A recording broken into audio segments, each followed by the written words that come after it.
بسم اللہ الرحمن الرحیم قال اللہ تبارک و تعالی فی القرآن المجید والفرقان الحمید الا تنصروه فقد نصرہ اللہ اذ اخرجہ الذین کفروا ثانی اثنین اذ ہما فی الغار اذ یقول لصاحبہ لا تحزن ان اللہ معنا فانزل اللہ سکینتہ علیہ وأیدہ بجنود لم تروها وجعل کلمۃ الذین کفروا سفلا وکلمۃ اللہ ہی العلیٰ واللہ عزیز الحکیم صدق اللہ العظیم وصدق الرسول النبی الکریم قال اللہ تبارک و تعالی فی شان حبیبہ مخبرا وآمرا ان اللہ وملائکتہ یصلون علی النبی یا ایہا الذین آمنوا صلوا علیہ وسلموا تسلیما۔ کوئی زبان خاموش نہ رہے، باواز بلند پیار و محبت کے ساتھ درود و پاک کے گجرے نچھاور کیجئے۔ الصلاۃ والسلام علیک یا سیدی یا رسول اللہ وعلی آلک واصحابک یا سیدی یا حبیب اللہ۔ الصلاۃ والسلام علیک یا سیدی یا نبی اللہ وعلی آلک واصحابک یا سیدی یا نور اللہ۔ مولا سلم وسلم دائما ابدا علی حبیبک خیر خلق کلہم منزہ عن شریک فی محاسنہ فجوہر الحسن فیہ غیر منقسم یا اکرم الخلق مالی من اعوذ بہ سلم وسلم دائما ابدا علی حبیبک خیر خلق کلہم۔ محمد کی محبت دین حق کی شرط اول ہے، محمد کی محبت دین حق کی شرط اول ہے، اگر ہو اس میں خامی تو سب کچھ نامکمل ہے۔ پروانے کو شمع بلبل کو پھول بس، صدیق کے لیے ہے خدا کا رسول بس۔ حمد و ثنا مالک کائنات رب ذوالجلال جل جلالہ و اتم برہانہ و شانہ کی، اور اپنی محبتوں، عقیدتوں اور مسرتوں کا خراج بارگ رسالت مآب نور مجسم شفیع معظم سرکار دو عالم بنی آدم امام الانبیاء حضرت محمد مصطفیٰ صلی اللہ علیہ وسلم کے دربار گہربار میں ہدیہ درود و سلام پیش کرنے کے بعد، محترم حاضرین اکرام اور سامعین حضرات، ہماری گفتگو کا موضوع پچھلے جمعہ سے ہی افضلیت صدیق اکبر، شان صدیق اکبر چل رہا ہے۔ خلاق کے عالم سے دعا ہے کہ قرآن پاک کے ذریعے ہمیں ان بزرگان دین کی سیرت طیبہ کو سمجھنے کی توفیق عطا فرمائے۔ جن آیات بینات کا میں نے خطبہ میں تلاوت کرنے کا شرف حاصل کیا ہے، سورہ توبہ کی آیت نمبر 40 یعنی 40 نمبر آیت ہے۔ جمیع مفسرین اکرام کا اس بات پر اتفاق ہے کہ یہ آیت مبارکہ شان صدیق اکبر یعنی حضرت صدیق اکبر رضی اللہ تعالی عنہ کی شان میں نازل ہوئی، یعنی یوں کہیے کہ سیدنا صدیق اکبر رضی اللہ تعالی عنہ وہ ہستی ہیں جن کی صحابیت اور جن کی شان قرآن کی نص سے ثابت ہے، اور یہ مرتبہ اور یہ اعلیٰ مقام صرف حضرت سیدنا صدیق اکبر کو ہی حاصل ہے کہ جس کے اندر آپ کی صحابیت کا تذکرہ رب پاک نے قرآن پاک کے اندر ذکر فرمایا۔ آئیے اس کا پس منظر سنتے ہیں اور اس کے بعد اس کی طرف آگے بڑھتے ہیں۔ مسلمانوں سے رب پاک نے صلح حدیبیہ میں وعدہ لیا تھا اور وہاں پر حکم فرمایا تھا کہ اللہ کے رسول کی مدد فرمائے، اور یہ جب اللہ کے رسول کی مدد کے لیے مسلمان کیونکہ نبی پاک صلی اللہ علیہ وسلم کا ایک خواب تھا کہ آپ فرما رہے ہیں، اس خواب کی تکمیل کے لیے نبی پاک صلی اللہ علیہ وسلم مدینہ سے مکہ کی طرف روانہ ہوئے، لیکن کفار مکہ کو یہ اچھا نہ لگا کہ وہ نبی پاک صلی اللہ علیہ وسلم کو طواف کرنے کی اجازت دیں۔ انہوں نے حدیبیہ مقام پر آپ کے رستے میں آڑ باندھ دی۔ خالد بن ولید رضی اللہ تعالیٰ عنہ اس وقت مسلمان نہ ہوئے تھے، ان کی یعنی سپہ سلاری کے اندر ایک 200 افراد کا جتھا بھیجا اور جا کر رکاوٹ کا سلسلہ شروع کر دیا۔ نبی پاک صلی اللہ علیہ وسلم کی مدد کا حکم وہاں پر ارشاد فرمایا تھا، لیکن اس حکم کی تکمیل کے طور پر 9 سال کے بعد اللہ رب العزت نے ارشاد فرمایا الا تنصروہ، یعنی مگر تم اللہ کے محبوب کی مدد نہ کرو تو فقد نصرہ اللہ، تو اس مدد کی ضرورت نہیں ہے، اللہ ہی مدد کو کافی ہے۔ یعنی کمی کسی بات کی نہیں ہے، آیت کو سمجھیے گا، کمی کسی بات کی نہیں ہے۔ مسلمانوں کو فرمایا جا رہا ہے اللہ کی مدد، اللہ کے رسول کی مدد کرو۔ اگر تم مدد نہیں کرتے، محبوب کی مدد کو بجا نہیں لاتے، یعنی جہاد نہیں کرتے، نبی پاک صلی اللہ علیہ وسلم کی محبت میں تم نہیں نکلتے، تو اس کی کوئی ضرورت نہیں ہے، فقد نصرہ اللہ، اللہ ہی مدد کے لیے کافی ہے۔ اب پھر اللہ رب العزت ارشاد فرماتا ہے اذ اخرجہ الذین کفروا، اور جب کفار نے شرارت کی اللہ کے نبی کو مکہ پاس سے باہر جانے کی ضرورت پیش آئی۔ اب یہ وہ پس منظر سامنے رکھیے گا، ہجرت نبی پاک صلی اللہ علیہ وسلم کا جو مکمل واقعہ ہے، اور سیدنا صدیق اکبر رضی اللہ تعالیٰ عنہ کی مائیت کے اندر یہ ہجرت شروع ہوئی ہے۔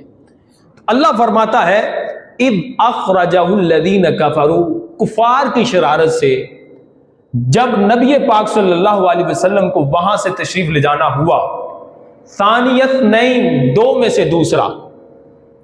ادھر میں ایک نقطہ بیان کروں گا بعد میں، لیکن ابھی لفظی ترجمہ کر رہا ہوں۔ دو میں سے دوسرا، اذ ہما فی الغار، جب وہ غار میں تھے، دونوں غار میں تھے، اذ یقول لصاحبہ، اور فرمانے لگے اپنے صاحب کے لیے۔ کون؟ اللہ کے محبوب نے ابو بکر کو خطاب فرمایا ہے، اور اس خطاب کا ذکر رب نے قرآن میں فرمایا ہے۔ اللہ فرما رہا ہے اذ یقول لصاحبہ، اور جب نبی پاک نے اپنے ساتھی، اپنے صحابی، اپنے ساتھ حضرت ابو بکر صدیق رضی اللہ تعالی عنہ کے لیے فرمایا لا تحزن ان اللہ معنا، کہ غم نہ کر، اللہ ہمارے ساتھ ہے، غم نہ کر، اللہ ہمارے ساتھ ہے۔ اور پھر فَأَنزَلَ اللَّهُ سَكِينَتَهُ عَلَيْهِ، علیہ کی ضمیر ابو بکر صدیق رضی اللہ تعالیٰ عنہ کی طرف راجع۔ حضرت ابو بکر صدیق رضی اللہ تعالیٰ عنہ پر اللہ نے سکینہ نازل فرما دیا، اطمینان عطا فرما دیا۔ وہ جو غم لاحق ہو رہا تھا نا، وہ جو پریشانی آ رہی تھی، وہ اپنی ذات کی نہیں تھی، بلکہ نبی پاک کی ذات کی تھی۔ یہاں پر حضرت سیدنا صدیق اکبر رضی اللہ تعالیٰ عنہ جو پریشان تھے، کیونکہ وہ کفار جب غار ثور پر آ گئے تو حضرت صدیق اکبر رضی اللہ تعالیٰ عنہ بارگاہ رسالت میں عرض کرنے لگے یا رسول اللہ صلی اللہ علیہ وسلم، اب تو وہ کفار دہانے پر پہنچ آئے ہیں۔ تو یہاں پر فرماتے ہیں حضرت ابو بکر صدیق رضی اللہ تعالیٰ عنہ کو اپنی جان کا خوف نہیں تھا، کیونکہ خوف اور غم میں بھی ایک نقطہ ہے، میں آگے چل کر بیان کرتا ہوں۔ یہاں پر ایک حدیث ہے، فرمایا حضرت ابو بکر صدیق رضی اللہ تعالی عنہ کا کہنا تھا ان اقتل فانا رجل واحد، یا رسول اللہ اگر مجھے شہید کر دیا گیا نا تو میں صرف ایک مرد ہوں جو مرے گا، میں تو صرف ایک ہوں جو انتقال کرے گا، مرے گا۔ فَإِن قُتِلْتَ هَلَكَتِ الْأُمَّةُ، اگر آپ کو شہید کر دیا گیا امت ہلاک ہو جائے گی۔ یہ غم تھا سیدنا صدیق اکبر رضی اللہ تعالیٰ عنہ کو۔ اور یہاں پر دیکھیے خوف اور غم میں فرق کیا ہوتا ہے۔ خوف جو لاحق ہوتا ہے نا، وہ بندے کو اپنی ذات کے ساتھ ہوتا ہے۔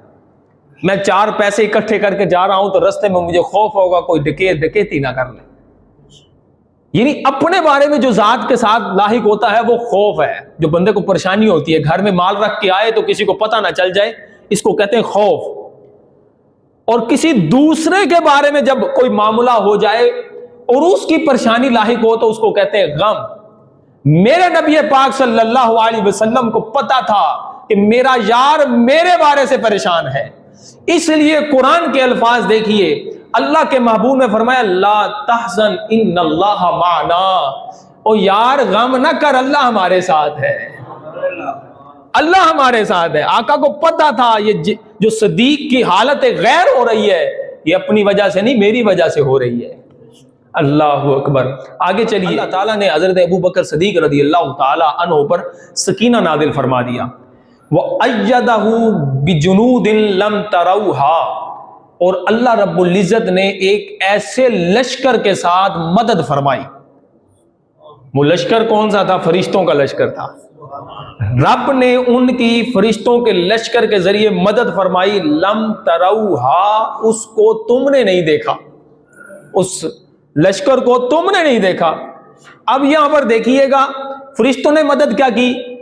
بعض مفسرین نے لکھا کہ کفار کا چہرہ ہی موڑ دیا، ان کو پتہ ہی نہیں چلا.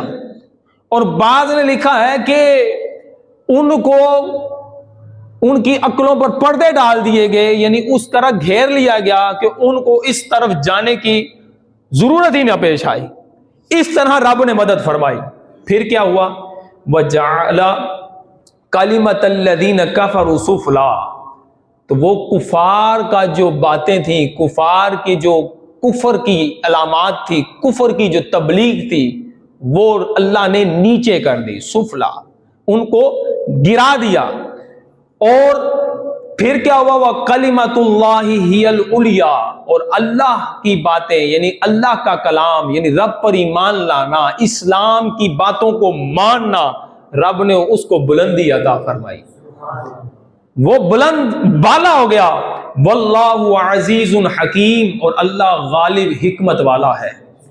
یہ ہے آیت کا لفظی ترجمہ جو میں نے آپ کے سامنے کیا ہے.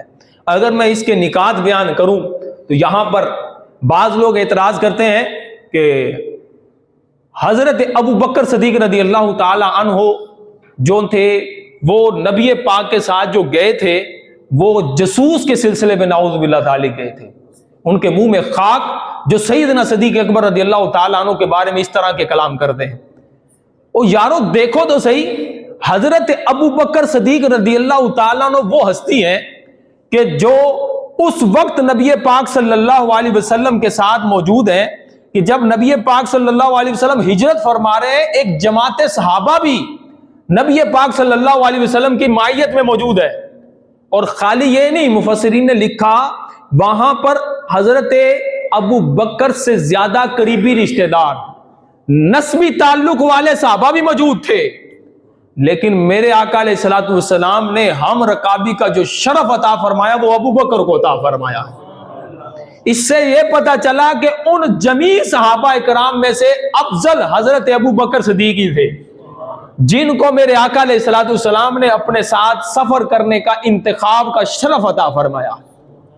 تو یہ حضرت ابو بکر صدیق رضی اللہ تعالیٰ کی افضلیت کی علامت ہے کہ میرے نبی پاک صلی اللہ علیہ وسلم کو پتا تھا کہ میری ہجرت کے اس موقع پر جو حفاظت فرما سکتا ہے یا میرا حق ادا کر سکتا ہے یا جو وفا قائم کر سکتا ہے وہ ابو بکر کے علاوہ کوئی نہیں ہے، اور وہ افضل ہے. اور یہاں پر پھر بعض علماء نے یہاں پر فرمایا کہ جب نبی پاک صلی اللہ علیہ وسلم کا جینا کفار مکہ نے مکہ کے اندر مشکل کر دیا تھا اور نبی پاک صلی اللہ علیہ وسلم کو ان کی شرارتوں سے وہاں سے تشریف لے جانا پڑا، تو اس عالم کے اندر بھی کئی صحابہ کرام علیہ رضوان وہ تھے جو کفار کی تکالیف کو برداشت نہ کر سکے اور وہ پہلے ہی ہجرت کر چکے تھے، وہ پہلے ہی ہجرت کر چکے تھے. لیکن حضرت ابو بکر صدیق رضی اللہ تعالیٰ عنہ وہ ہیں جو سفر ہو، حضر ہو، غار ہو، گھر ہو، باہر ہو، وہ ہر وقت میرے نبی پاک صلی اللہ علیہ وسلم کے ساتھ ہیں. کوئی ایک موقع بھی نہیں ملتا، مورخین کی واقعات کو اٹھا کر دیکھ لیجئے، حضرت ابو بکر صدیق رضی اللہ تعالیٰ عنہ نبی پاک صلی اللہ علیہ وسلم کے ساتھ نظر آتے ہیں. اور یہاں پر قرآن پاک سے آپ کو عظیم نکتہ بیان کرتا ہوں. یہاں پر فرمایا اذ یقول لصاحبہ، یہاں پر عربی گرامر کا نقطہ ہے لِصَاحِبِهِ، کہ جب نبی پاک نے اپنے صاحب کو فرمایا، ہی ضمیر کا مرجع جب پہلے والے بندے بولنے والے کی طرف لوٹ رہا ہو تو اس کا ترجمہ کرتے ہیں اپنے. اور دیکھو تو صحیح، رب قرآن پاک کے اندر حضرت ابو بکر صدیق کی نسبت سرکار کے ساتھ جوڑ رہا ہے کہ لِصَاحِبِهِ، اللہ کے نبی نے اپنے صحابی سے فرمایا. اور یہاں پر علماء نے لکھا، بلکہ حضرت حسین بن فضل کی حدیث مبارکہ ہے کہ جو حضرت ابو بکر کی صحابیت کا انکار کرتا ہے وہ نص قطعی کا انکار کرتا ہے، اور وہ نص قطعی کا انکار کرنے کی وجہ سے کافر ہو جاتا ہے. وہ الفاظ سنیے گا، فرمایا من قال ان ابا بکر لم یکن صاحب رسول اللہ صلی اللہ علیہ وسلم فهو کافر لانکارہ نص القرآن، کہ جس نے یہ کہا کہ حضرت ابو بکر صدیق نبی پاک کے صحابی نہیں ہے، وہ نص قرآنی کا انکار کرنے کی وجہ سے کافر ہو جاتا ہے. کیونکہ یہاں پر اللہ رب العزت سورہ توبہ کے اندر ارشاد فرما رہا ہے اذ یقول لصاحبہ، اللہ کے نبی نے جب اپنے صاحب سے فرمایا. اور یہاں پر دیکھیے گا کہ یہ نہیں کہا صاحبہ فی الغار، کیونکہ یہاں پر ایک بات تو یہ تھی کہ غار میں موجود تھے تو مقید کر دیا جائے کہ اللہ کے نبی نے غار میں اپنے صاحب سے فرمایا. نہیں، اللہ نے یہاں پر نقطہ عظیم سمجھنے کی ضرورت ہے، توجہ کی ضرورت ہے. اللہ نے یہاں پر مطلق فرمایا لِصَاحِبِهِ، آگے قید نہیں لگائی کہ وہ صاحب ہیں صرف غار ثور تک، نہ، اللہ نے یہ مطلق فرما دیا.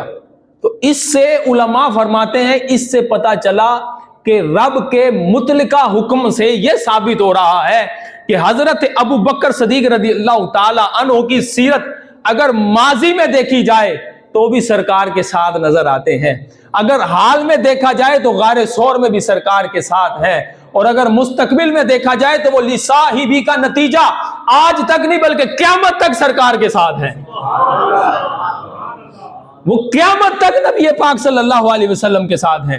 یہ ہے قرآن کی روح سے لصاحبی کا مطلقہ اطلاق، کہ اللہ رب العزت نے یہاں پر ارشاد فرما دیا کہ وہ صاحب اپنے صاحب سے فرمایا. وہ صاحب خالی ماضی یا حال تک محدود نہیں رہا، وہ بلکہ فیوچر میں بھی اور قیامت تک کے لیے بھی اللہ کے نبی کے ساتھ ہیں. ایسی افضلیت والے صحابی رسول حضرت ابو بکر صدیق رضی اللہ تعالیٰ عنہ. اور یہاں پر فرمایا گیا قرآن پاک کے اندر حضرت ابو بکر صدیق رضی اللہ تعالیٰ عنہ کے بارے میں کہ جب کفار مکہ نے شرارت کی تو اللہ کے نبی کو وہاں سے تشریف لے جانا ہوا تو فرمایا ثانیت نہیں، دو میں سے دوسرا. دو میں سے دوسرا، یہ نہیں کہا احدہما، ان میں سے کسی ایک نے، نہیں، مگر دو میں سے دوسرا.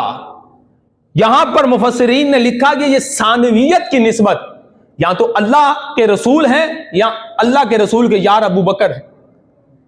دو میں سے دوسرا، نسبت دیکھیے گا، دو میں سے دوسرا. اب دو میں سے دوسرا اذ ہما فی الغار، دونوں کدھر ہیں؟ غار میں.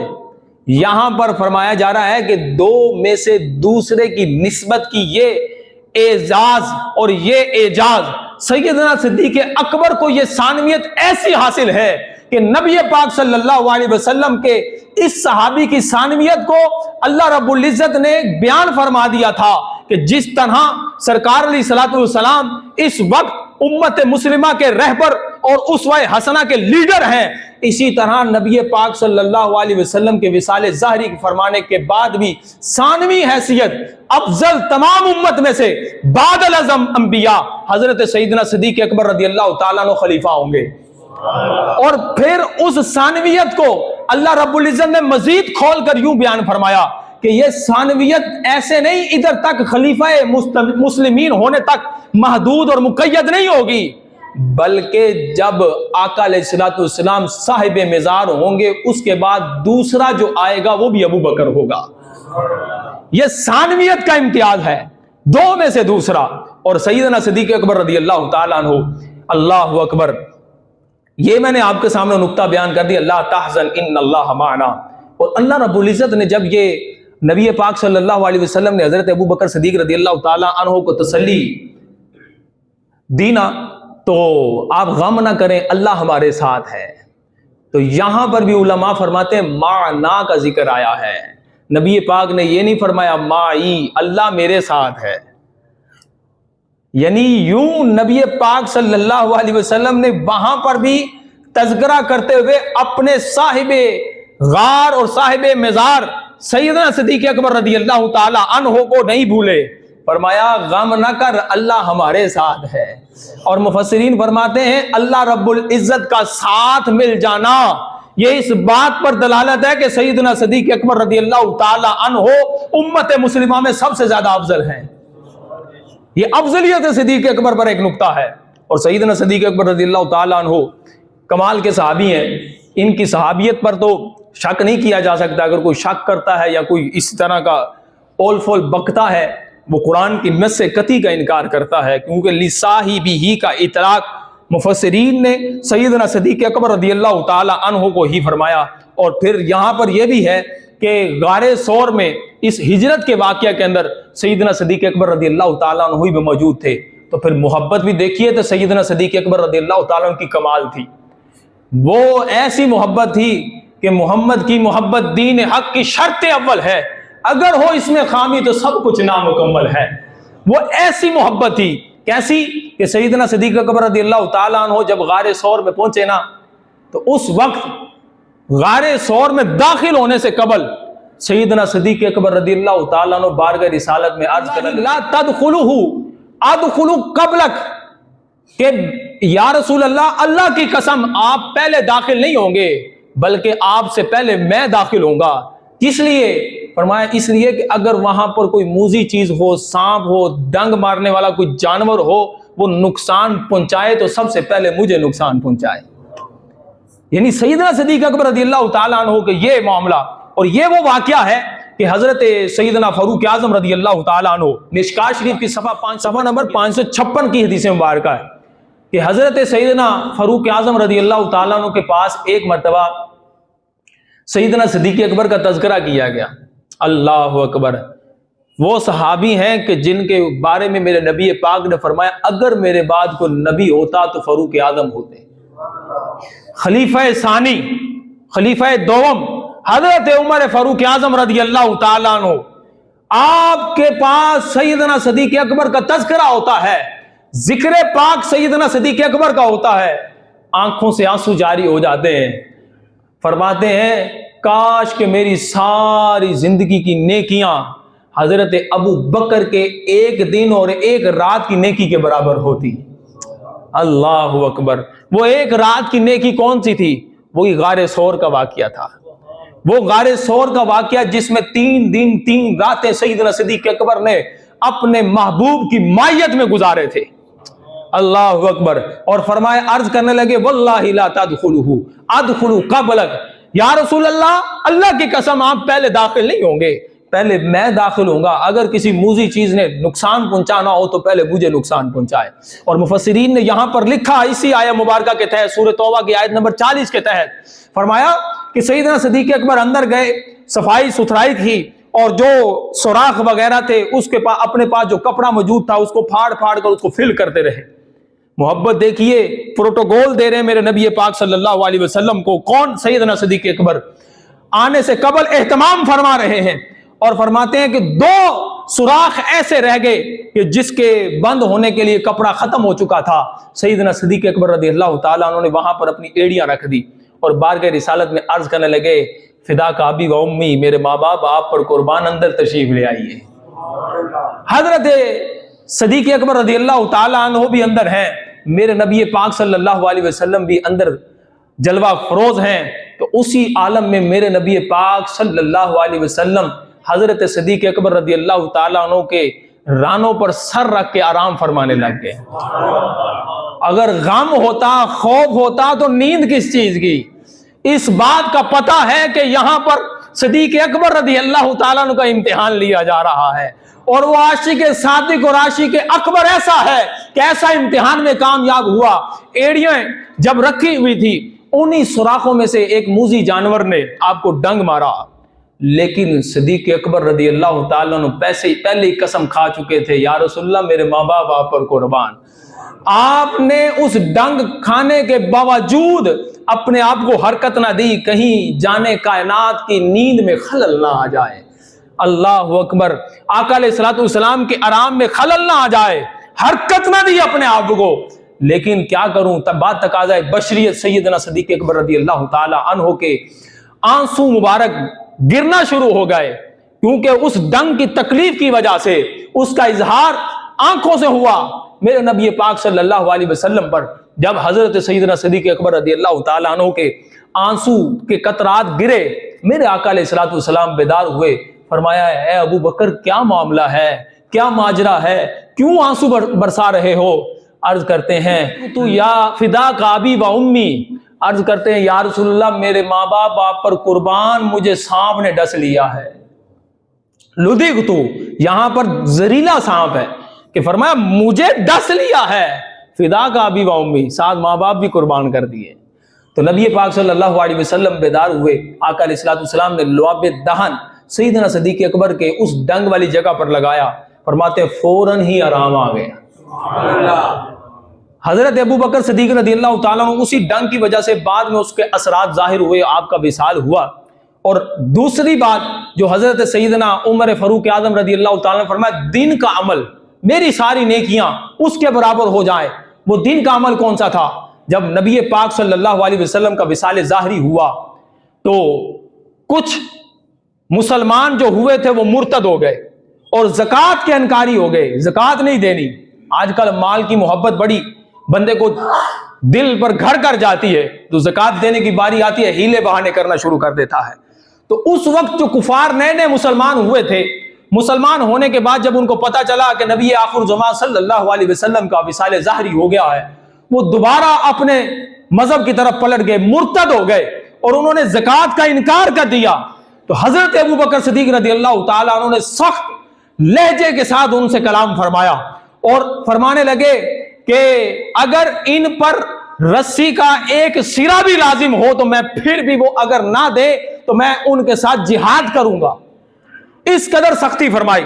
تو حضرت فاروق اعظم رضی اللہ تعالیٰ عنہ عرض کرنے لگے یا خلیفۃ رسول اللہ صلی اللہ علیہ وسلم تعلق الناس وارفق بہم، کہ اے اللہ کے رسول کے خلیفہ آپ لوگوں کے ساتھ الفت سے پیش آئیے، نرمی سے پیش آئے، ان کے ساتھ تھوڑا سا نرمی سے برتاؤ کرے۔ اللہ اکبر، اس وقت صدیق اکبر رضی اللہ تعالیٰ عنہ آپ نے جلال کے اندر سیدنا فاروق اعظم رضی اللہ تعالیٰ عنہ کو مخاطب ہو کر فرمایا کہ جب تم اسلام میں داخل نہ تھے اس وقت تمہارے حوصلے بڑے تھے اور تم بڑے جابر تھے، لیکن اسلام لانے کے بعد تمہارے حوصلے کیا پست ہو گئے؟ اور پھر اس کے بعد سیدنا صدیق اکبر رضی اللہ تعالیٰ عنہ کے الفاظ ہیں، فرمایا انہو قدن قتل وحی فتم الدین اینقض وانا حی، فرمایا کہ دیکھو تمہیں پتہ نہیں ہے دین مکمل ہو چکا ہے، وحی منقطع ہو چکی ہے اور اب دین کو کمزور کیا جا رہا ہو اور میں زندہ ہوں، ایسے ہو نہیں سکتا، ایسا ممکن نہیں ہے، میں ان کے ساتھ جہاد کروں گا۔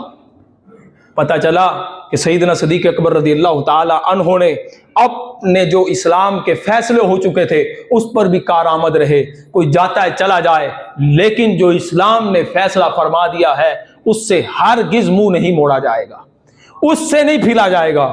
لیکن یہاں پر اگر میں بطور سبق آپ کے سامنے ایک بات رکھوں تو وہ یہ ہے، یہ واقعہ تو بڑے لمبے ہیں، ابھی میں نے محبت رسول بھی بیان کرنی تھی، ابھی سیدنا صدیق اکبر رضی اللہ تعالیٰ عنہ کے بچپنے کا واقعہ بھی بیان کرنا تھا اور حضرت سیدنا صدیق اکبر رضی اللہ تعالیٰ کی سخاوت کو بھی بیان کرنا تھا، لیکن میرے پاس ابھی وقت نہیں ہے۔ لیکن اس کے لیے ہم یہاں پر دیکھیں جب اسلام کو مال کی ضرورت پڑی ہے نا تو سب سے زیادہ پیش جو ہستی نظر آئی ہے وہ حضرت ابو بکر صدیق رضی اللہ تعالیٰ کے ساتھ۔